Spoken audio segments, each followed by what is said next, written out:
বলা মানুষ উঠে গেছে, যে ব্যক্তি হক কথা বলে। এখন জলসা মাহফিলে দেখা যায়, জলসা মাহফিলে বক্তারা আসে গজল বলে পুরো ভার দেখা যায়, পাড়ায় পাড়ায় বিবাদ, আলেমে আলেমে বিবাদ, ডাক্তারে ডাক্তারে ভিতরে জেলখানা, আর মুনাফিকদের জন্য জান্নাত।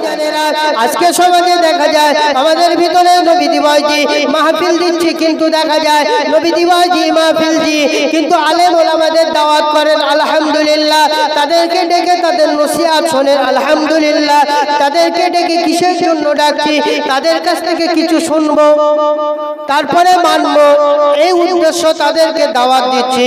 কিন্তু দেখা যায় আমাদের সমাজে নওজোয়ান যুবকেরা যারা দাওয়াত দিচ্ছে তারাও নামাজ পড়ে না। যারা আলেম ওলামারা এসে বলছে বাবারা নামাজ পড়ো, নামাজ পড়ো, বাবারা রোজা রাখো, রোজা রাখো, হারাম খেও না, হালাল খাও, সুদ খেও না, সুদ খেও না, তোমরা হালাল ভাবে ব্যবসা করো। ওয়াহাল্লালাহুল বায়া ওয়া হারামুর রিবা।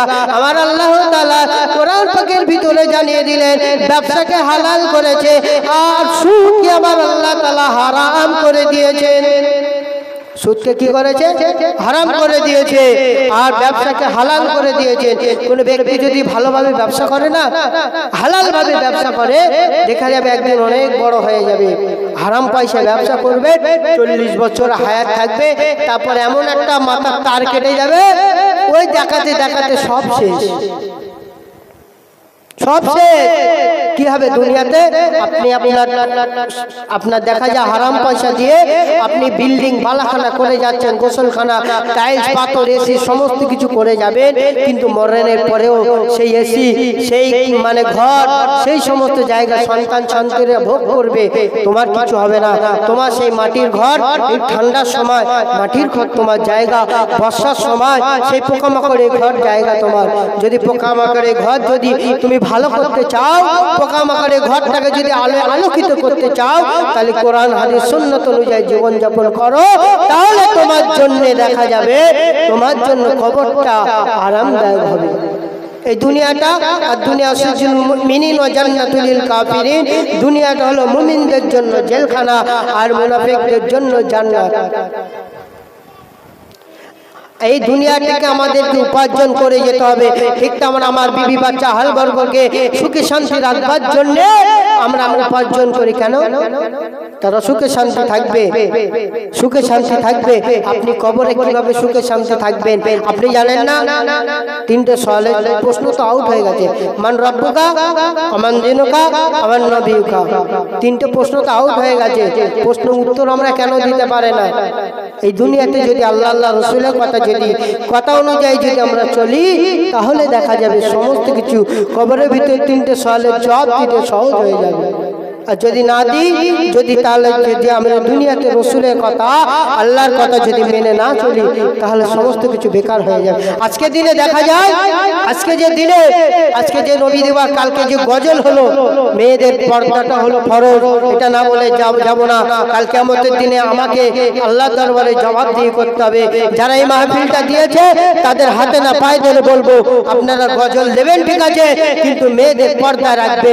কালকে দেখুন মেয়ে ছেলে সব একসাথে বসে আছে, আমি ফোনে দেখেছি, আমি ছিলাম না, সব মেয়ে ছেলে এমন সময় জায়গা দেওয়া যায় না। আর দাউসুল আয়াতুল জান্নাত, দাউস কোনোদিন জান্নাতে যাবে না। তারা হলো দাউস যাদের বিবি বাচ্চা আল বর্গকে দিনের পথে রাখে না, পর্দায় রাখে না, তারা হলো দাউস। কাল কিয়ামতের দিনে দাউস কোনোদিন জান্নাতে যেতে পারবে না। ও আমার ভাই জানেরা, নওজোয়ান যুবকেরা, আমরা মাহফিল দিয়েছি আমার আপনার নবী যে হাদিসটা আমরা বলছিলাম, মান তামাসসাকা বিসুন্নতি ইনদা ফাসাদি উম্মতি ফালাহু আজরু মিআতি শাহিদ।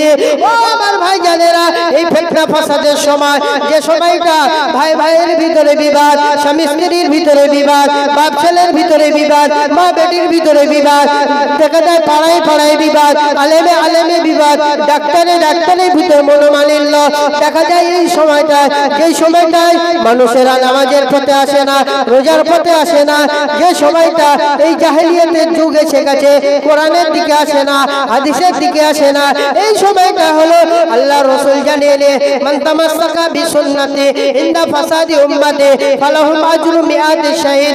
এই জামানায় কোনো ব্যক্তি যদি আল্লাহ রাসূলের সুন্নাতটাকে আঁকড়ে ধরে রাখতে পারে, আমি আল্লাহ রাসূল জানিয়ে দিলাম 100 শহীদের সওয়াব সেই বান্দার নামায় আমলে দেবেন। জোরে বলুন সুবহানাল্লাহ।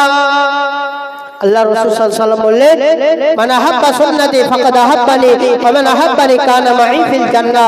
আমি রাসূলুল্লাহ জানিয়ে দিলাম, মান আহাব্বা সুন্নতি, যে আমার সুন্নতকে ভালোবাসলো, ওয়া মান আহাব্বানি, সে যেন আমি নবী আমাকে ভালোবাসলো, ওয়া মান আহাব্বানি, যে আমাকে ভালোবাসলো, কানা মাই ফিল জান্নাহ, জান্নাতের ভিতরে আমি আর সেই ব্যক্তি পাশাপাশি থাকবো। জোরে বলুন না সুবহানাল্লাহ।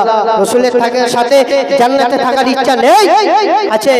থাকবার পর রাসূলের কাজগুলো আমরা মানিনি, নিষেধগুলো আমরা মানিনি, যেগুলো করতে বলে সেগুলো মানি।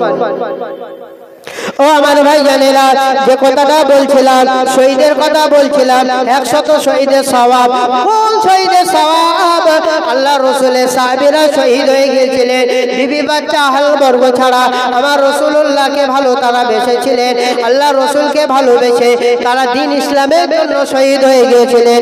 ওই সমস্ত সাহাবীরা যারা দ্বীনের জন্য শহীদ হয়ে গিয়েছে, আল্লাহকে রাজি খুশি করবার জন্য, দ্বীনকে রাজি খুশি করবার জন্য, আল্লাহ রাসূলকে রাজি খুশি করবার জন্য যারা শহীদ হয়ে গেছে, সেই সমস্ত শহীদান 100 শহীদের সওয়াব সেই বান্দার নামায় আমলে দেবে। কাদের? যারা দ্বীনের জন্য শহীদ হয়ে গিয়েছিলেন, যারা দ্বীনের জন্য শহীদ হয়ে গেছে। কারা?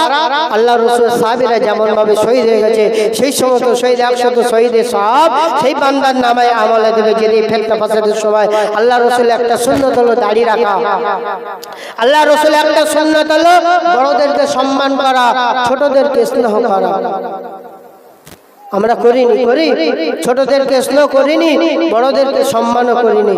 আল্লাহ রাসূলের একটা আরো সুন্নাত হলো মানুষদেরকে হক কথা বলা। হক কথা বলা মানুষ উঠে গেছে, যে ব্যক্তি হক কথা বলে। এখন জলসা মাহফিলে দেখা যায়, জলসা মাহফিলে বক্তারা আসে গজল বলে পুরো ভাড় করে দিচ্ছে। গজল বলবে ঠিক আছে, কিন্তু এত গজল বলছে, জলসা মানুষের আনে 10,000 20,000 টাকা দিয়ে আনছে মানুষদের কাছে কিছু শোনার জন্য। তো শুধু যদি গজল বলে কি হবে? ও আমার ভাই জানেরা, আজকে দিনে আমরা মাহফিল দিয়েছি ঠিকই আছে, কিন্তু মাহফিল দিয়ে পরিবর্তন করা আশা যদি না করি, তাহলে মাহফিল দিয়ে কোনো লাভ হবে না। মাহফিল তোমার কোনো কাজে আসবে না, মাহফিল তোমার কাজে আসবে না। মাহফিলটা দিয়েছি, মাহফিলটা দেওয়া তোমার জন্য ফরজ না, ওয়াজিব না, নফল না, দিলে তোমার জন্য সওয়াব হবে। যে ব্যক্তি বালেগ হয়ে যায়, বালেগ হয়ে যাওয়ার পরে আল্লাহ রাসূল সাল্লাল্লাহু আলাইহি সাল্লাম বললেন, তোমার বান্দা তোমার ছেলের বয়স যখন হবে 7 বছর, তাকে নামাজের জন্য তাগিদ দাও। তোমার সন্তানের বয়স যখন হবে 10 বছর, নামাজ যদি না পড়ে তাকে মারো। আল্লাহ রাসূল বলেছে, কিন্তু নামাজও পড়েনি, বাপও পড়ে না। বাপও নামাজ পড়ে না, ছেলেও পড়ে না। বাপ বিড়ি খায়, ছেলেকে বলছে বিড়ি নিয়ে আসো দোকান থেকে, কচি নিয়ে আয়। 4 দিন পরে ছেলেও বিড়ি খাচ্ছে, বাপও বিড়ি খাচ্ছে। ছেলে যদি নামাজি হয়, মানুষের যদি কোনো সন্তান যদি ভালো হতে চায়, তাকে সন্তানকে যদি ভালো করতে চায়, বাপ নামাজ পড়তে যাবে, ছোট ছোট বাচ্চাদেরকে মসজিদে নিয়ে যাবে। ছুটুক মসজিদের ভিতরে, যত ছুটুক না কেন, 2 দিন ছুটবে, 4 দিন ছুটবে, 5 দিন ছুটবে, 6 দিনের মাথায় সেই বাচ্চাটা, তার ভিতরে একটা জ্ঞান এসে যাবে। সেও বাচ্চাদের সাথে, বড়দের সাথে যেমন ভাবে রুকু করবে, সেজদা করবে। আমাদের ভিতরে অনেকে মানুষ আছে, মসজিদের ভিতরে বাচ্চারা চেঁচামেচি করলে তারা রেগে যায়। না, করবেন না।